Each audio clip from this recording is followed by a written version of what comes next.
Welcome. In this video I will show you how to check graphics card on Windows 10.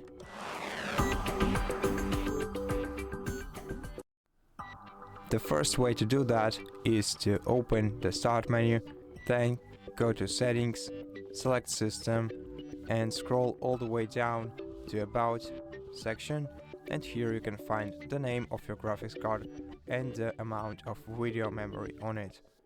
The other way to check your graphics card is by right-clicking the taskbar, then opening Task Manager, then go to Performance section and check GPU tab.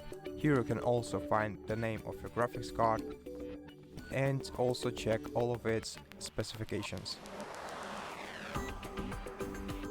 And that's it. Thank you for watching this video. If you liked it, consider subscribing to our channel, leave us a like and a comment below, and I'll see you in the next one.